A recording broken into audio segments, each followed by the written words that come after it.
My son Daniel disowned me after I lost my job, but now I'm the one who'll be firing him from the company I rebuilt from scratch.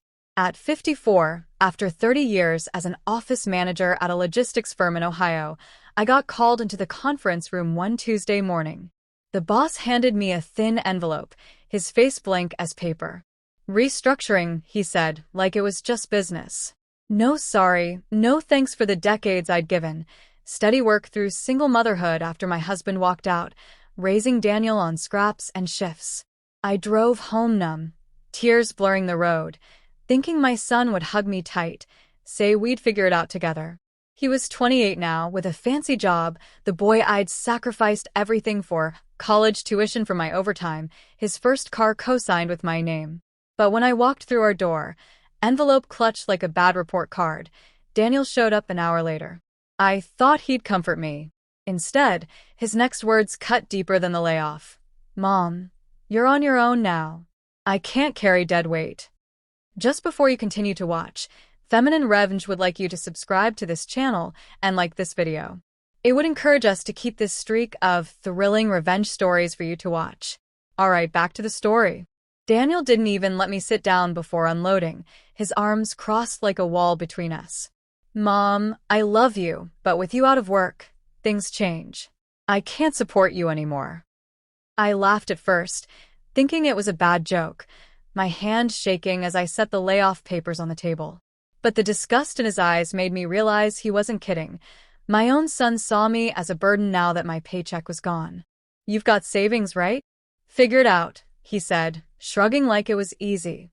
After all I'd done, 2 jobs to keep him fed, co-signing his loans, cheering at his graduation, he treated me like yesterday's trash. My chest burned, but I held back tears, nodding like I understood. That night, he gave me an ultimatum I never saw coming. "You have 30 days to find somewhere else.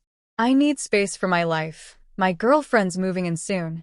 The words hit like a slap from family hands, leaving me alone in the house I'd paid for, staring at walls that echoed his coldness.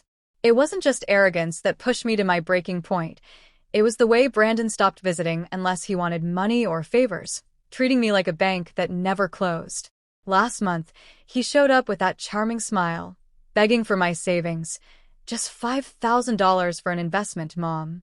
It'll double quick." I handed it over, my hand steady despite the doubt gnawing inside, thinking he'd finally turn things around. But he never paid it back, dodging my calls with excuses like "market slow." I later discovered through a friend who'd seen him post photos. He blew it all on a gambling trip to Atlantic City, laughing with buddies over slots and drinks like my hard-earned cash was play money. When I confronted him at home, voice shaking with hurt, he shrugged like it was nothing. "You'll always bail me out, you're my mom. That's what you do." My hands trembled like leaves in wind, but my mind sharpened to a point, cutting through the love that blinded me. No more. He'd crossed from son to stranger. That's when I started keeping notes, evidence, dates, receipts, everything to build a wall he couldn't climb. When my grandmother's gold necklace disappeared from my jewelry box one quiet afternoon, I knew exactly where to look, straight at Brandon, the only one who'd been in my room lately. It was a simple chain with a heart pendant, passed down for generations, worth more in memories than any pawn shop could pay. I'd caught him eyeing it before, fingers twitching like he calculated its weight in cash. Sure enough, a quick online search of local pawnshops popped it up, listed under his name, photo matching the locket's gleam, price cheap like yesterday's trash. He didn't even try to hide it, his arrogance thinking I'd never check or care enough to fight. My heart sank deeper than my rage, a cold weight pulling me under. I realized my son had no respect left for me, stealing not just gold, but pieces of our family history like they meant nothing. That necklace wasn't just jewelry, it was Graham's last gift, the one thing holding whispers of better days. Tears burned hot, but resolve hardened cold. I swore I'd get it back, and use it against him, turning his theft into a chain that would drag him down. One afternoon, as I sat in a quiet cafe in Ohio, sipping black coffee that tasted like regret while scrolling job listings on my old laptop, I felt a tap on my shoulder.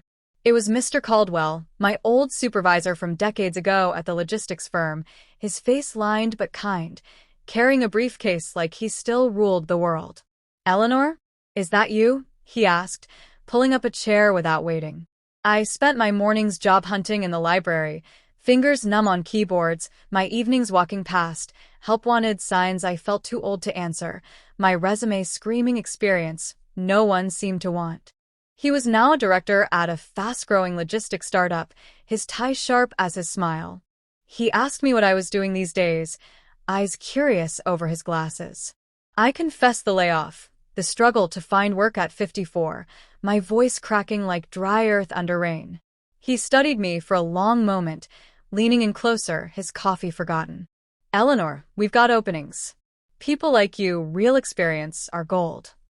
My heart skipped like a stone on water. Finally, someone saw value in my years. But I didn't yet know this was the company Daniel obsessed over. I confessed I'd been laid off and was struggling to make rent, my words tumbling out like spilled coins from an empty purse. Mr. Caldwell studied me for a long moment before saying, "We're hiring people who know the field inside out. Come by Monday for an interview." My heart skipped. Finally, someone valued my experience, the decades I'd logged in logistics, coordinating trucks and teams like a conductor with an orchestra. I showed up that Monday in my best suit, pressed crisp as fresh paper, nerves buzzing like wires in a storm. The office hummed with energy, young faces typing fast, screens glowing with maps and data. They hired me on the spot as a junior coordinator, a step down but a foot in the door. I threw myself in, learning their systems quick, my steady hand steadying the chaos. I didn't yet realize this was the very company Daniel dreamed of working for, the one he'd raved about at dinners before kicking me out.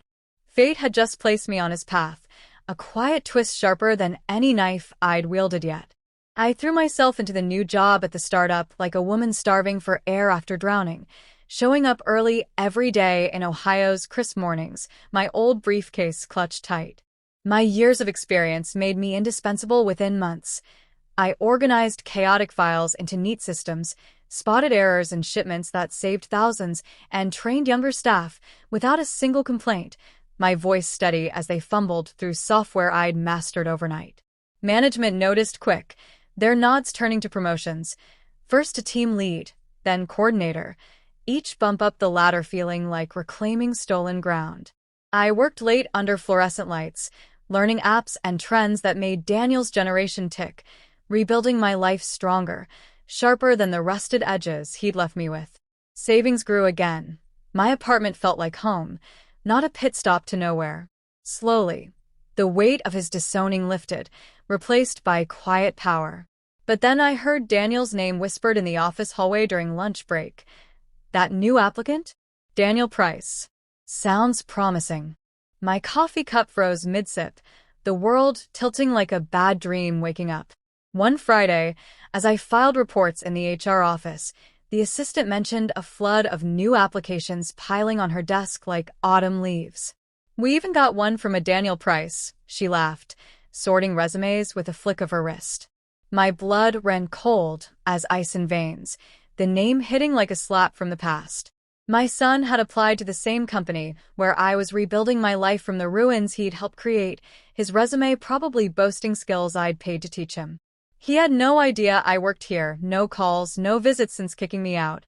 My lips curled into the faintest smile, hidden behind my coffee mug, as triumph sparked hot in my chest.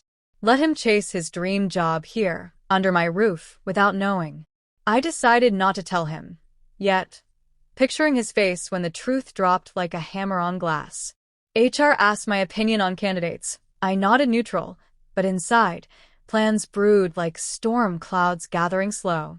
He'd walk through these doors soon, clueless to the reversal waiting. I reviewed Daniel's resume that afternoon in my office, the paper crisp under my fingers like the lies it held. He'd exaggerated everything. Internships stretched from weeks to months, leadership roles he'd barely touched claimed as his triumphs, even his college grades bumped up a notch or two. It was a web of arrogance spun on paper, shiny enough to fool strangers, but transparent as glass to me. My colleagues in HR were impressed, murmuring about his potential and drive during our meeting. But I knew the truth. He was lazy, entitled, and untested. The boy who'd kicked me out now padding his path with fiction. For once, after months of scraping by on unemployment checks and ramen, I held the power to expose him, to tear through his facade with a single word. But I didn't strike yet. I wanted him to sweat, to feel the hook sink in before the reel pulled tight. "He looks promising," I said neutrally, sliding the file back. Let him celebrate the interview callback. The real game started now. The day came for Daniel's interview, and I watched through the glass wall of the conference room as he walked in, crisp suit hugging his frame, fake smile wide as a salesman's pitch. He shook hands with the panel, my colleagues nodding politely, boasting about his independence and work ethic like he'd invented the words. "I've always been self-made," he said, voice smooth as oil, spinning tales of projects he'd led that I knew were group efforts at best. They leaned in, impressed by his polish, but I saw the cracks, the fidget in his leg, the overconfident tilt of his chin. He didn't know I was the operations manager now, the one with the final say on hires, promoted twice in months for the steady hand he'd once mocked. My hands trembled as I gripped my coffee mug outside, but not from nerves, from the delicious taste of power bubbling hot in my chest, sweet as revenge served warm. Let him shine today. Tomorrow's review meeting would dim his light forever. When Daniel's resume landed on my desk for review, I pored over it in my office, the paper feeling like a confession in my hands. He'd exaggerated everything, short internships stretched into key leadership roles, minor tasks bloated into major achievements, even his college grades bumped up a letter like no one would check. It was a web of arrogance spun on paper, shiny lies designed to dazzle strangers. My colleagues in the hiring meeting were impressed, murmuring about his potential and fresh energy, their nods making my stomach twist. But I knew the truth. He was lazy, entitled, and untested. The boy who disowned me now padding his path with fiction to climb higher. For once, after he'd tossed me aside like yesterday's news, I held the power to expose him, to rip through his facade with facts I'd lived. My finger hovered over the reject button in our system, heart pounding with a sweet burn of payback. But I didn't strike yet. I wanted him to sweat, to feel the hook sink deep before the reel yanked hard. Let him celebrate the callback.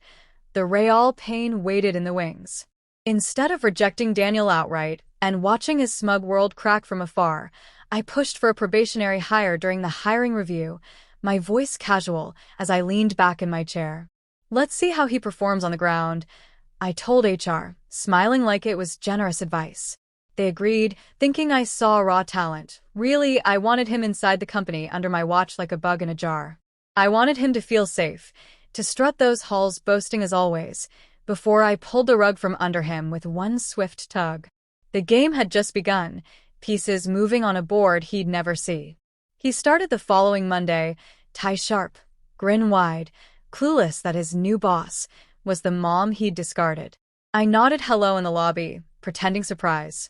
"Daniel? What a coincidence." His eyes widened for a split second, but arrogance won. He laughed it off, thinking fate favored him. And he had no clue I was the puppet master, strings in hand, ready to dance him right off the stage. During a staff meeting one Thursday morning, Daniel stood at the front of the conference room, projector beaming his slides like spotlights on a stage he thought he owned. He presented numbers he hadn't checked, rattling off stats about quarterly shipments with that smug grin, his tie straight as his lies. A junior analyst, fresh-faced and sharp, raised her hand midway. "Those figures don't add up. Last quarter's data shows a 15% drop, not growth," she said, voice steady. Laughter rippled through the room like a wave crashing unexpected, colleagues covering mouths, but eyes sparkling with second-hand embarrassment. Daniel's face burned red as a stoplight, his mouth opening and closing like a fish gasping air. He stammered a weak, "I'll double-check," but the damage hit hard, his polish cracked, authority leaking out. He stormed out like a child denied candy, door slamming behind him. I kept my expression neutral, nodding along with the group, but inside, I was savoring every second, sweet as stolen honey. The golden boy I'd raised now looked the fool. Because the grand finale was near, closer than his next breath. After that disaster of a meeting, my boss called me into his office the next afternoon, the door clicking shut behind me like a lock on secrets. He leaned back in his leather chair, rubbing his chin with a frown. "Eleanor, what happened with Daniel yesterday?" "That pitch was a mess. Clients asking questions now." I sat straight, keeping my answers neutral, my voice calm as still water. "He's new to the team. He'll learn from it. I'm sure everyone makes mistakes starting out." But as I spoke, I saw the doubt flicker in his eyes, his pen tapping the desk like a ticking clock. He asked pointed questions about Daniel's performance, late reports, skipped trainings, the whispers from staff. I mentioned a few small slips, nothing damning, just enough to nudge the scale. "He's got potential, but needs guidance," I added. He nodded, thanking me, but I left his office knowing suspicion had begun to shift like sand under feet, turning from me to him. And suspicion was all I needed to tip the scales, letting his own weight pull him under while I watched from solid ground. I mailed copies of Brandon's forged documents to his firm anonymously that morning, slipping into the post office like a thief in daylight, my heart pounding with each stamp I licked. Not all of them, just enough to raise suspicion.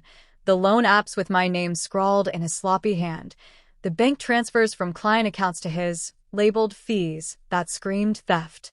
I used a plain envelope, no return address, my gloves on to leave no trace. Within a week, whispers spread through his office like smoke from a hidden fire. An internal audit was coming, sudden as a storm cloud bursting. Colleagues buzzed in emails I overheard him rant about, eyes darting suspicious. Brandon shrugged it off at first, calling me that night with his usual smirk in his voice. Some idiot stirring trouble at work, probably jealous of my promo. But I heard the crack underneath, the way his laugh hitched like a skipped heartbeat. He had no idea I was the spark behind it, the quiet hand igniting the fuse under his feet. Watching his smug confidence begin to crack was delicious, sweeter than revenge I'd dreamed, slow, savory, like biting into fruit he'd never taste. Brandon burst through my door that evening, red-faced as a boiled lobster, shouting about rats in the office like a man hunted by his own ghosts. "Someone's leaking docs, my reports, emails, everything," he yelled, pacing my living room until the floor groaned under his stomps. He accused everyone, his boss for sabotage, co-workers for jealousy, even the intern for snooping, except me, his loyal mom sitting quiet on the couch. I sipped my tea slow, steam curling up like secrets in the air, while he spiraled deeper, fists clenched white-knuckled. "I'll find the leak and bury them. Watch me, I'll ruin their life," he promised, eyes wild with that untouchable fire now flickering dim. My heart thudded like a drum in a quiet storm, but I didn't flinch, didn't let a tremor show in my cup. He ranted on, clueless, storming out with a slam that rattled the windows. He had no idea the real leak lived under his roof, brewing tea and building his downfall sip by careful sip. The moment came during a team pitch where Madison stood tall, presenting an idea she'd stolen straight from my desk, my concept for streamlining site bids, tweaked just enough to pass as hers. I let her finish, her voice confident as she clicked through slides, the room nodding along. Then, calmly, I raised my hand. "Interesting take, Madison. But let's compare," I said, connecting my laptop to the projector. Up popped my original drafts, timestamps showing I'd created them weeks earlier. Exact phrases, same charts, my name watermarked faint but clear. Gasps filled the room like air escaping a balloon, eyes darting between us. Madison's face turned crimson, her mouth opening and closing like a fish on dry land. My boss leaned forward, brow furrowed. "We'll need to discuss this in private," he said, his tone like ice. She stammered something about inspiration, but the damage was done. Whispers started as the meeting wrapped, her polish cracking under the weight. The walls were closing in on her. Tight as a noose, she'd tied herself. HR called us both in the next morning, the office quiet as a graveyard as we sat across from the stern-faced director in her sterile room. They reviewed Derek's logs one by one, Emails she'd forwarded, files she'd twisted, fabricated messages, making me look sloppy. "Explain this," the director said, sliding printouts across the table. Madison stammered at first. "It must be a mistake. I'd never," her voice high and shaky. But as evidence stacked up like Jenga blocks ready to topple, timestamps, IP matches, even her personal email in the chain, she denied louder, then fell silent, her excuses crumbling like wet sand. Her polished confidence shattered into panicked fragments, eyes wide as she realized the net had caught her. "This is sabotage," she blurted finally, pointing at me, but the director just shook her head. "The data doesn't lie, Madison." She was out of moves, and she knew it, slumping in her chair like the air had been sucked from her lungs. I sat quiet, letting the truth speak, my heart steady as the storm finally broke. One evening, as I worked late in my office reviewing quarterly reports, I caught Daniel trying to alter them to cover his failures. The door was ajar, and I watched from the hallway shadow as he hunched over the computer, fingers flying to change shipment numbers and erase his missed deadlines. He didn't see me standing there, my breath held tight like a secret in my chest. Fraud, clear and undeniable, his cursor deleting evidence, like he could wipe away his laziness with a click. My heart raced, but I slipped away quiet as a mouse, printing the system logs from my own desk before he logged out.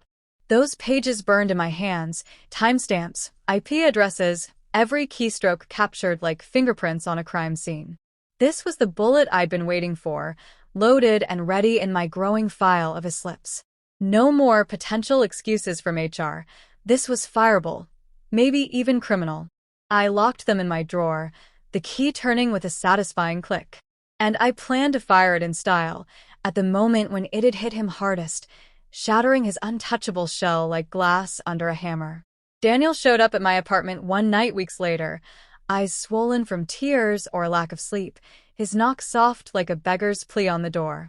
He whispered through the crack, "Mom, I don't know what to say anymore. Everything's falling apart at work."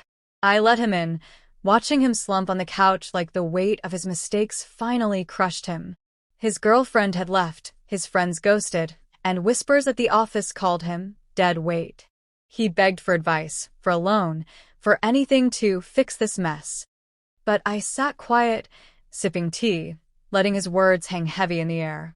For the first time, he admitted the truth. "I was wrong to kick you out. I thought I was better." Tears streamed down his face, but mine stayed dry. I let him stand there, broken, on the same doorstep where he had once pushed me out like yesterday's trash. Revenge wasn't about destroying him, it was about making him understand the pain of being discarded. And in that moment, as he left with head bowed, I knew he finally did. But forgiveness? That was a choice I wasn't ready to make, not after the scars he'd carved deep. Months later, after the dust from her firing had settled and the office buzzed with new hires, I walked into work early one morning and froze in the lobby. There she was, Madison, pushing a cleaning cart down the hall, dressed in a baggy janitor's uniform, hair tied back under a cap. No trace of her designer heels or smug grins. She bent over a trash bin, emptying it with mechanical motions, her once polished nails chipped and dirty. Our eyes met for a split second. She straightened up fast, face burning red like she'd been caught stealing again. She looked away quickly, wheeling the cart faster toward the elevators, shoulders hunched in defeat. I stood there, coffee in hand, a strange mix of pity and triumph washing over me. How the mighty had fallen. From scheming saboteur to scrubbing floors in the same building she'd tried to rule. Fate had handed me the ultimate reversal, poetic and sharp as a knife twist. She thought she'd bury me. Now she wiped away the dirt under my feet.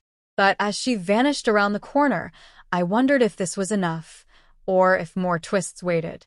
Madison avoided me whenever she cleaned the office floors, her schedule shifting to off hours like a ghost haunting the building after dark. She'd duck into supply closets if she heard my heels approaching, or mop furiously with her back turned, pretending not to notice me. But one evening, as I worked late on a bid, she dropped her mop bucket in the hallway outside my office, water spilling everywhere like a sudden flood. soaking the carpet in a messy puddle. She cursed under her breath, scrambling to right it, her uniform splashed and dripping. I stepped out, bending down to help grab towels from her cart. "Here," I said calmly, but she snatched them away. "Don't pity me," she muttered, her voice cracking like thin glass under pressure. For the first time, I saw her mask truly break. No smirks, no charm, just raw shame in her eyes, tears mixing with a spill. She wiped her face quickly, turning away, but the crack ran deep. Her downfall wasn't just a job loss. It was this, reduced to cleaning up messes in front of the woman she'd tried to destroy. A week after his firing, as I reviewed HR's final report in my office, I made sure they documented the fraud in stark detail, altered reports, forged signatures on expense forms, every slip stamped permanent in his file. No vague performance issues. This was black and white, a scar on his professional record that would follow him like a shadow to every job interview. He'd have to explain it, stammer through lies, watch doors slam shut where once they'd opened wide. I wasn't just firing him. I was ensuring he learned humility the hard way, facing the cold mirror of consequences for betraying the one person who'd loved him most, who'd scraped pennies for his dreams while he tossed me aside like yesterday's news. Tyler called that night, voice cracking.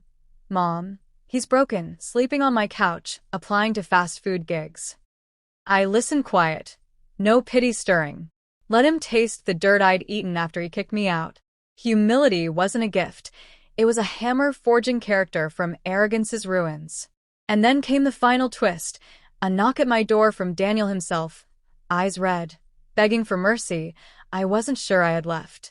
A week later, after sifting through resumes in my sunlit office, I hired a hard-working single mom named Tasha, who reminded me of myself years ago, bags under her eyes from double shifts, but fire in her gaze that screamed determination.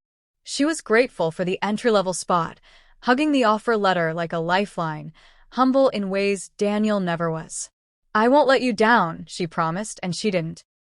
Within days, she organized files I'd neglected, spotted errors in bids, her energy thriving the office like fresh rain on dry soil. Watching her succeed where my son had failed felt poetic, a quiet symphony of justice playing out in spreadsheets and smiles. Colleagues praised her quick mind, the team humming smoother than under Daniel's chaos. Tyler mentioned him once. "He's applying everywhere, Mom. Learning the hard way." I nodded, no gloat in my voice, but satisfaction warmed me like sun on skin. The reversal was complete, my rise from ashes to boss while he scraped bottom. But Daniel wasn't finished with me yet. A frantic call came that night, his voice desperate. "Mom, we need to talk, now." Daniel showed up at my apartment one night weeks after his firing, his knock soft like a beggar's plea on the door. Eyes swollen from tears or shame, he whispered through the crack, "Mom, I didn't know how much I needed you until you took everything away." His voice cracked like thin ice under weight, face pale as he stood on the same doorstep where he'd pushed me out months ago, calling me a burden. Revenge wasn't about destroying him like he'd tried to destroy me. It was about making him understand the cold bite of abandonment, the weight of words that cut deep as knives. He begged for forgiveness, promises spilling like cheap change from his pockets. "I'll change, I'll pay you back, just let me in." I let him stand there, broken and small, rain starting to patter on his shoulders like fate's quiet judgment. And in that moment, as tears mixed with drops on his face, I knew he finally did, understood the pain of being discarded like yesterday's trash. But forgiveness? That was a choice I wasn't ready to make, not after the scars he'd carved deep in my trust. The door clicked shut between us, his shadow fading in the storm. If you enjoyed this story, make sure to like this video, comment, and smash the subscribe button. Also check out other videos on the channel. Feminine Revenge has got more thrilling stories for you.